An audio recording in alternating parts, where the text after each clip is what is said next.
You're listening to the Clean Comedy Podcast with your host, James Creviston.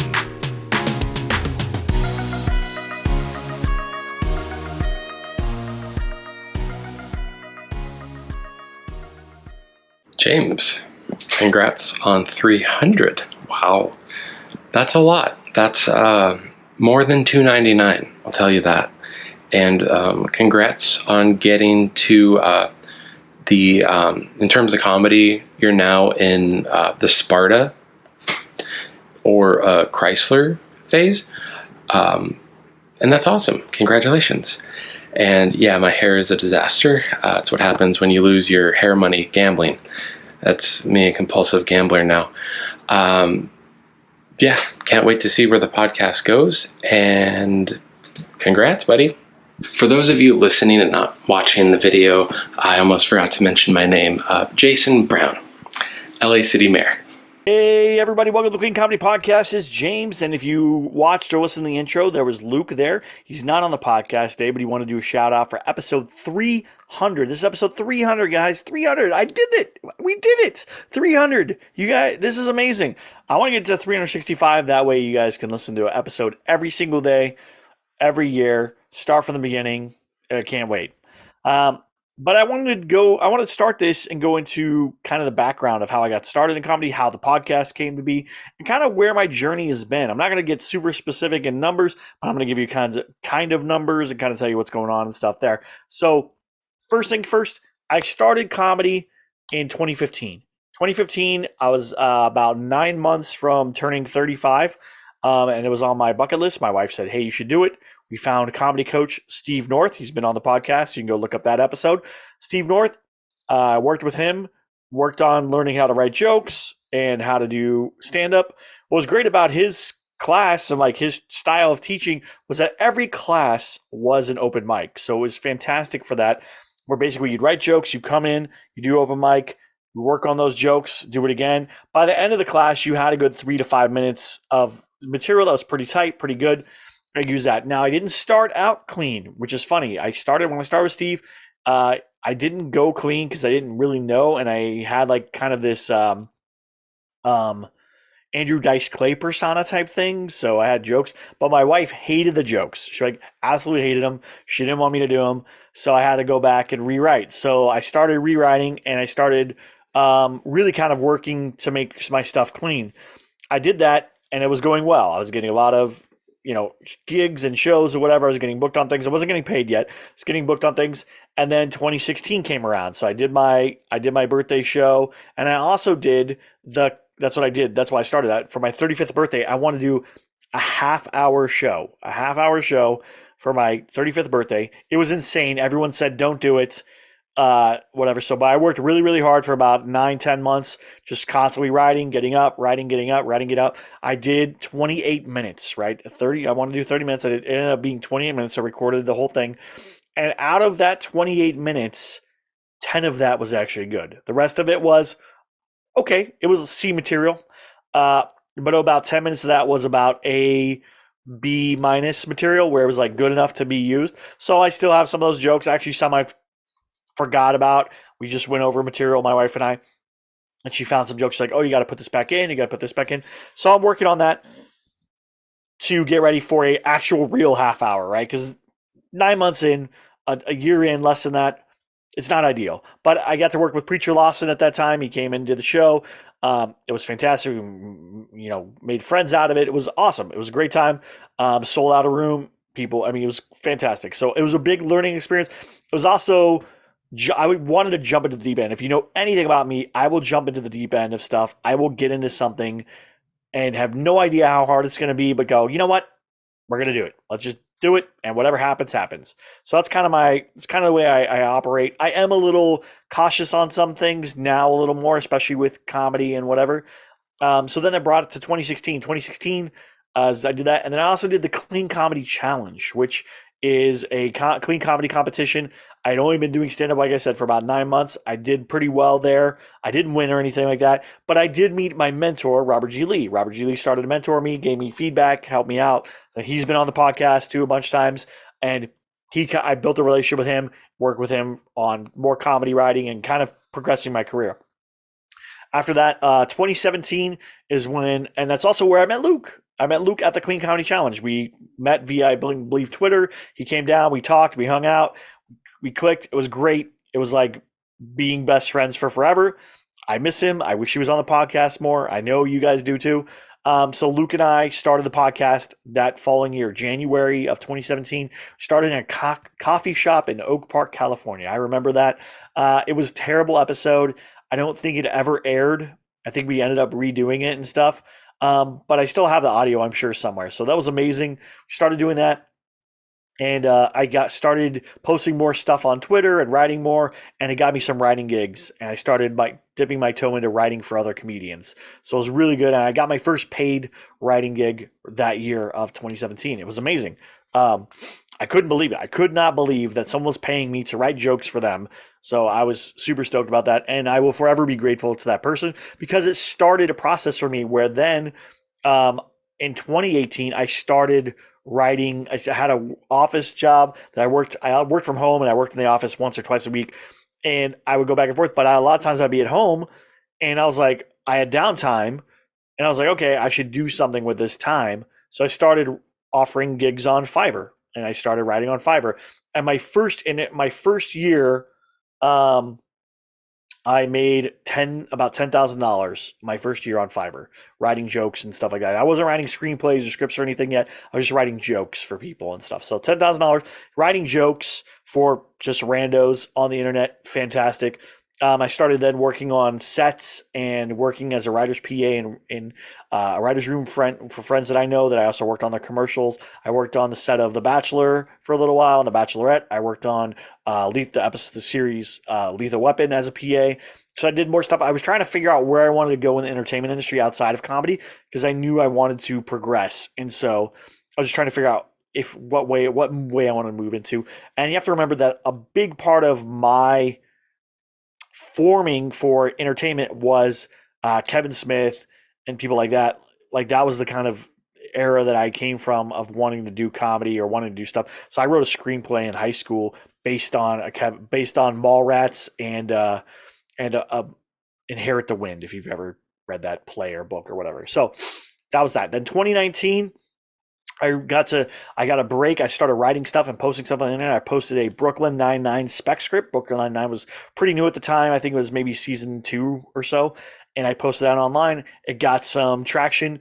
A production company reached out to me, and I ended up writing Abracadabra for Facebook Watch. Abracadabra for Facebook Watch, which was a series that had Wampa Zarita. He's a Mexican actor and stuff. He now has a cooking show on HBO. Fantastic guy. We sat in a room over Saturday and beat out the whole show, him and I, and we wrote stuff and made stuff. And then I went home and just wrote scripts based on what we talked about and created this stuff. And we slowly went back and forth and fixed it all up here and there, here and there, here and there. I got paid for it, got credit for it. All that stuff was great. And I also doubled my income on Fiverr that year. And I started hosting the Clean Comedy Hour. Clean Comedy Hour was, believe it or not an hour. It was about 80 to 90-minute shows, and is the format for, if you go read my book, How to Produce Comedy Shows for Fun and Money, then you'll know that's where that came from. All those things. I started at Flappers, then I moved to another venue, then I moved to a third venue, then I moved to an outside show, and currently, thanks to the pandemic, that show does not run, but I am looking at getting back into finding some place out here to do it. I'll probably end up doing it in a bar or restaurant or something like out here. I'm working on that process now, and that way I can run shows again, either weekly or monthly shows at a venue out in the Ventura County area. So that's the goal there. Brings us to 2020. I did more freelance work, a ton of projects, including animation, web series, again, doubling my income from the previous year, which was fantastic. And stand-up kind of got light because, obviously the pandemic happened. And so I did a lot of Zoom shows. I did a lot of kind of digital shows and stuff like that. So while my stand-up kind of dropped on how much I was doing, my writing went up. So I've been doing the inverse thing or whatever there. So that happened there. Then 2021, again, more freelance work, a lot of projects, including a drama feature film, a drama action feature film, which I've never written drama before. I've written comedic action. I've written all kinds of stuff like that. But someone was like, please, I think you could do this. I wrote it. It's actually supposed to come out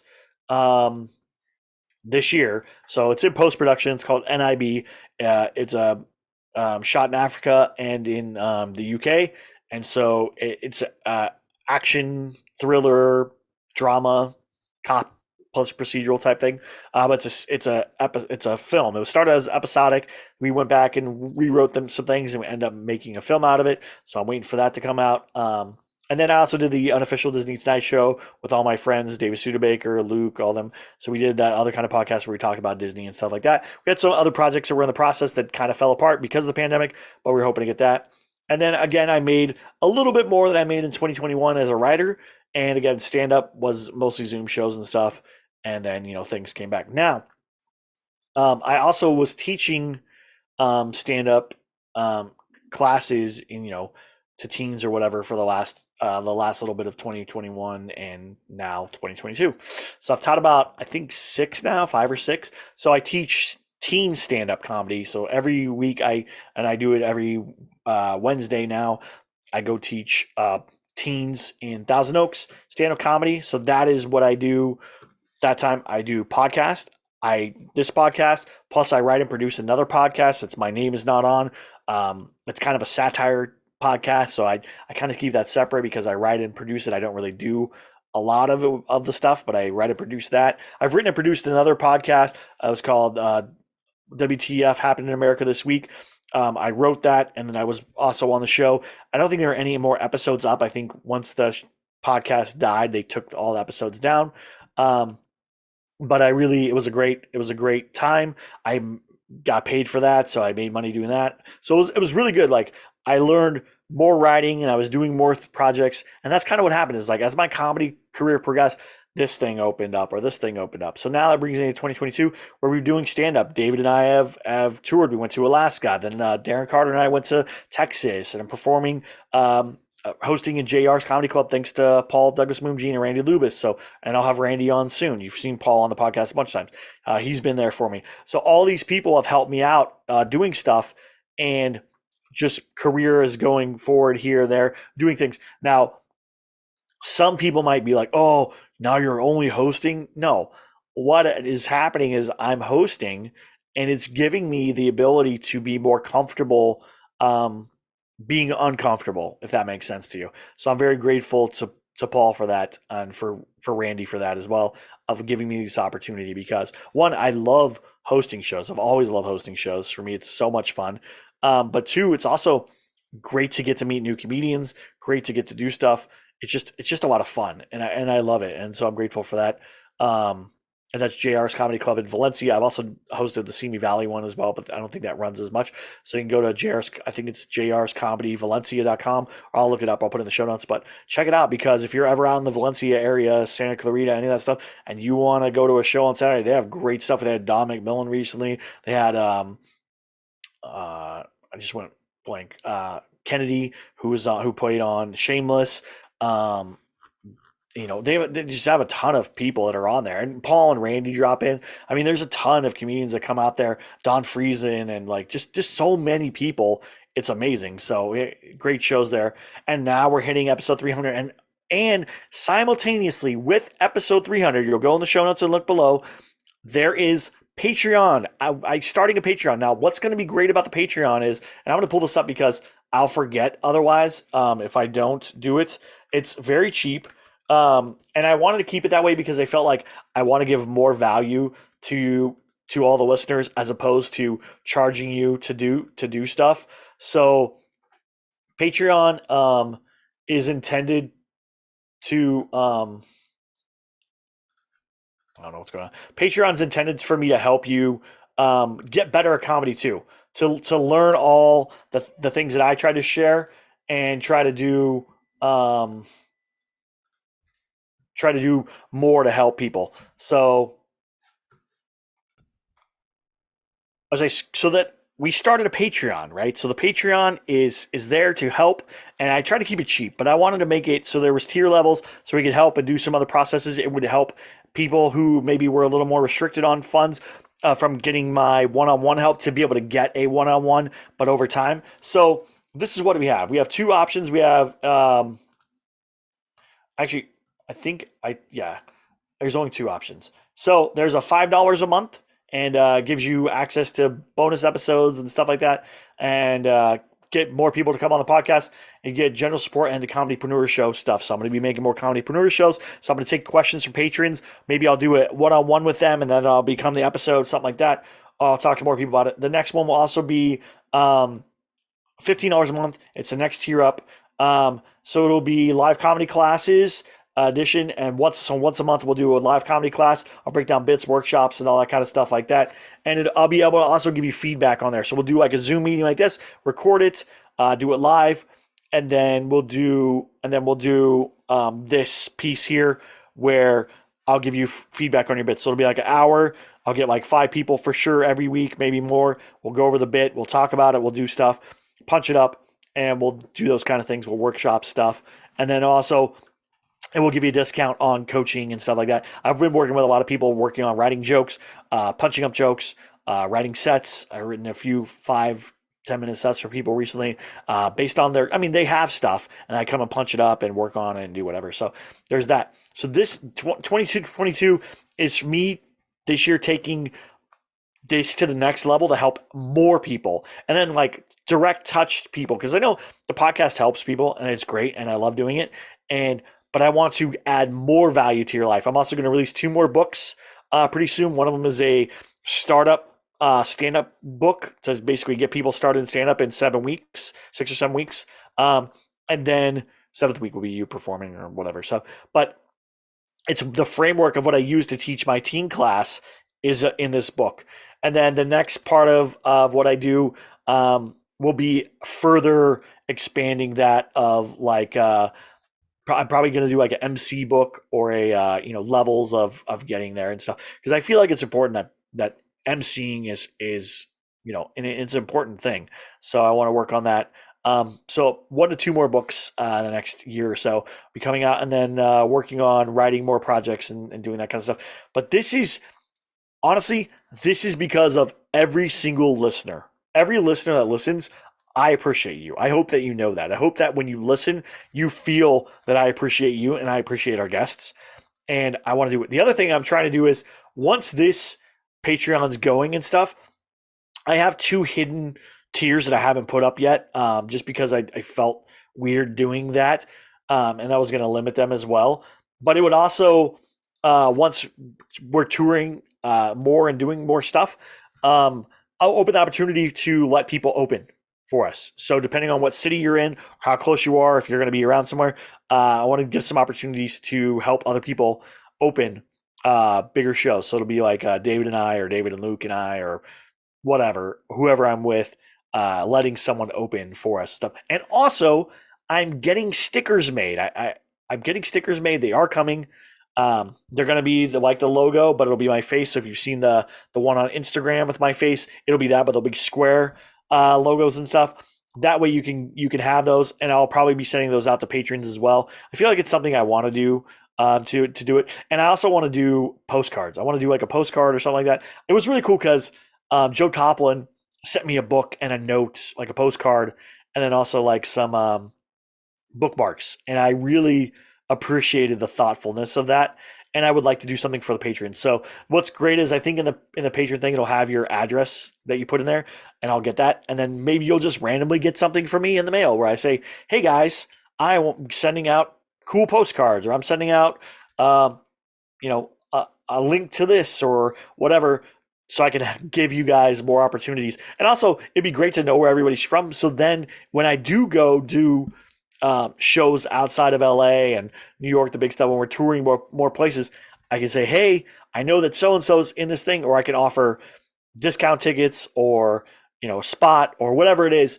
I want to open the doors, because this isn't about me, right? As much as the podcast is the Queen Comedy Podcast from James Creviston, I'll have to put my name on there, right? Obviously, but it's not about me. It's about making comedy better. It's about making comedians better, because I I am doing what I wish was done when I started out. I wish there was someone every week who would come and give advice. There was the Comedy Works show, but it died off. I love that show. I would love to get Wendy on because I think she's amazing. I think she would give probably some of the best stuff in the world. There are so many people that I've got to talk to, and so many more to come. I have like 3 more interviews lined up soon to come and do stuff. And so we're going to do that. And then again, Q&As. I can bring other comedians on to do Q&As. I know Glenn Tickle is always happy to do it. I know Robert G. Lee would be happy to do it. I know David would be happy to do it. David Studebaker. I know so many comedians would be happy to do Q&As. Joel Byers, I could probably get him to come and do some kind of crossover thing. But that is what this is about. This is about making the best show possible and making an impact on the comedy community. You know, I have people on Reddit say, "Oh, you host comedy stuff? That's whack, bro." It's like, no, why? Why is helping somebody whack? Why is somebody lame? Why is it lame? But that's people on Reddit sometimes. Sometimes there are haters out there.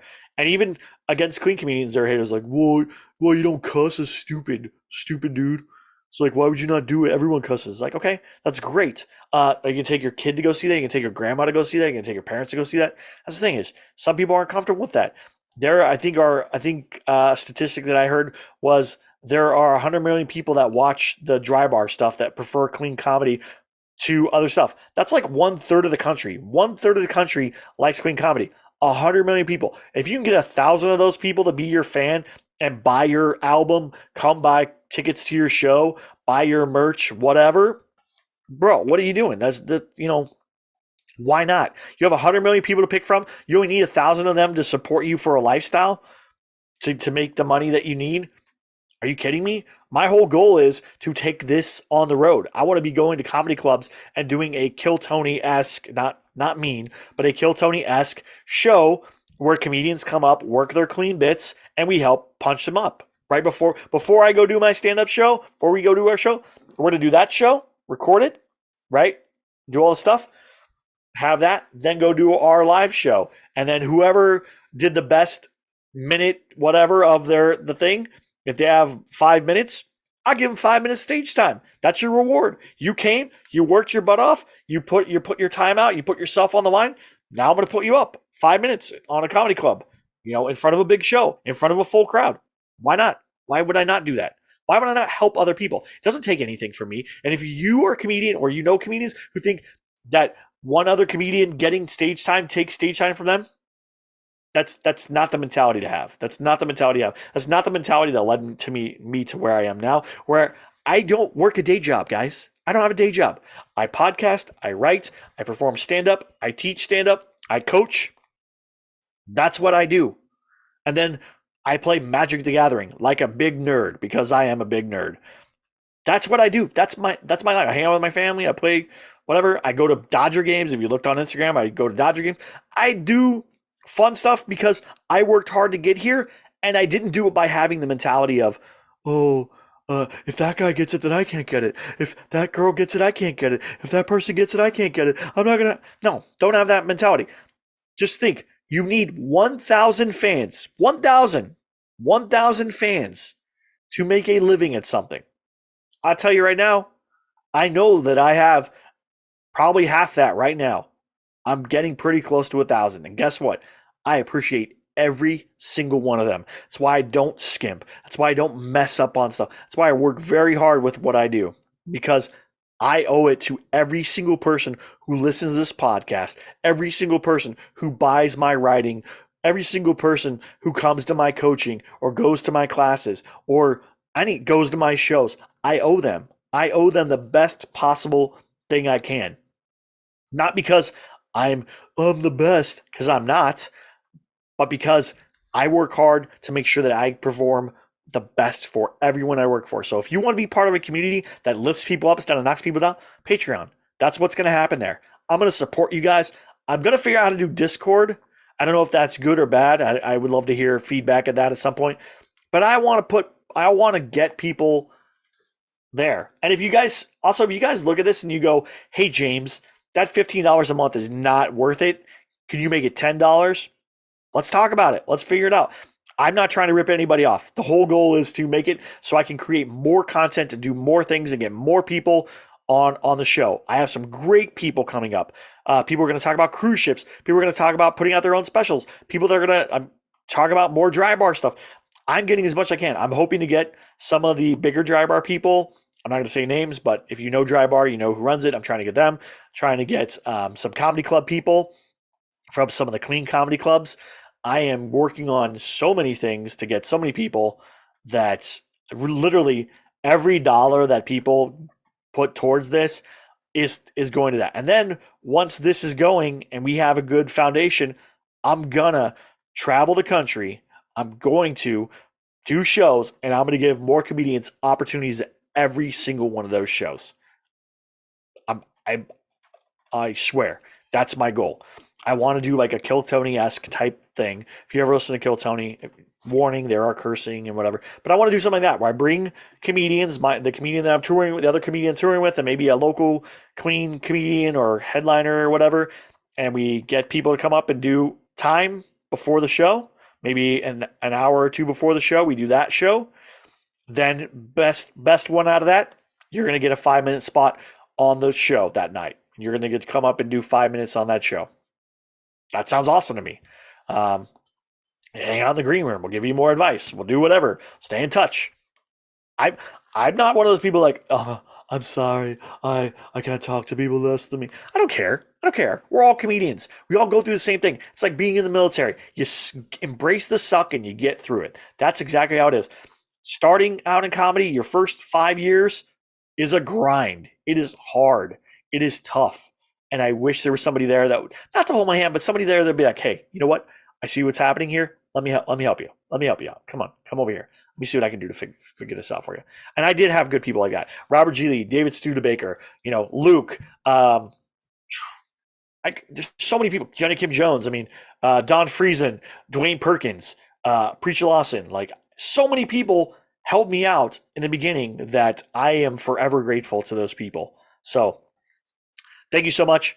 If you like this, please go to Patreon. Please sign up. $5 a month. Just do that one for now. Nobody sign up for 15. Sign up for 5. Then let's talk about it. Let's talk about it and see what we think a good number would be for the second tier. I have it at 15 right now. If you think it should be 10, let's do that. Let's make it 10. I want to talk about it. Okay? I want to give you guys the best value possible. I'm going to make more comedypreneur shows. I'm going to have more people talk to me about that kind of stuff. I'm going to try to get agents and managers and bookers and all kinds of people on the comedypreneur show to talk about those things. I want to help you guys out with your career and learn as much as I possibly can. The more information is out there, the better it will help everyone else. So please go over to Patreon. I would really appreciate $5 a month. If you can do $5 a month, I'm terrible at math, by the way. $5 a month times 12, $60 a year. If you can do $60 a year, that would be awesome. That'd be great. I would be so happy to. That would help put out so much more content, get more things. Another editor. I'm editing everything myself. I need more help with that kind of stuff. I'm doing so many things. I need help. I have Luke that makes the things for YouTube. I don't know what they're called. The little images that you see in there. So see, that's how bad I am at this. I don't even have any TikTok. I want to hire somebody to do TikTok and put up stand-up sets and put up clips from this and all stuff. I need help, but I need a little bit of motivation to do it. I need to know that not only am I invested, that you guys are invested. If you're invested, then I can be more invested and we can make more stuff and get more people to come out to the podcast, more people to support the community, more people to give opportunities. I want to help people set up shows. So I'm willing to give away my book for free. If you're a patron, I give you the book. You just saved yourself $4 right there, whatever. Like, let's do this. And then you guys will get first crack at everything. So please go join Patreon. I would appreciate it. And the first 5 people to join Patreon, I will look at your 5-minute set and I will give you notes and feedback. I will give you an audio recording or a video recording like this, where I watch your set and I give you notes on it and send it back to you. Okay? First 5 people sign up for Patreon. That's I normally charge about $85 for that. 85, yeah, so $85. First 5 people to sign up for Patreon, I will do 5 minutes of your set, give you notes and feedback. First 5 people. Go check it out. First 5 people, whoever there, get there. $5. I'm in. Do it. Let's do this, guys. Thank you so much for listening. Thank you so much for subscribing. Let's keep it going. Let's get to 365. We're gonna do thousands of these. There's not gonna be 365. We're gonna do thousands of these. We're gonna do this until I'm gone, until I've passed from this world. We're gonna do this podcast. It's gonna stay forever. I'm gonna do it. This is here to help comedians 100,000, a million years in the future, as long as they can still get podcasts. I don't know what they'll be doing, jamming in their brain. I don't know how it works anymore, but that's what we're gonna do. So thank you guys so much. Please like, please subscribe. If you are not subscribed on YouTube, please go subscribe on YouTube. We got to get to 1,000. I'd love to get to 1,000 by the end of the year. If everyone who listens to this would please go subscribe, even if you never watch any videos, please go subscribe. Please. It helps the podcast. It helps me so much. I need to get to 1,000. I want to get monetized there. So I can use that stream to make more things for you guys. Every little bit, every little stream, the ads you guys listen to help move things forward. Help me create more items. Help me get the money to fund to get an editor or get a person to make, a book cover or an album cover or audiobook cover. David and I are doing an audiobook. That's coming out. So we're going to talk about that soon too. Everything that you do helps me help you. Help me help you. Help me help you. Right? All right. Thanks, guys. Thank you so much. Have a great one. We'll talk to you soon. Bye.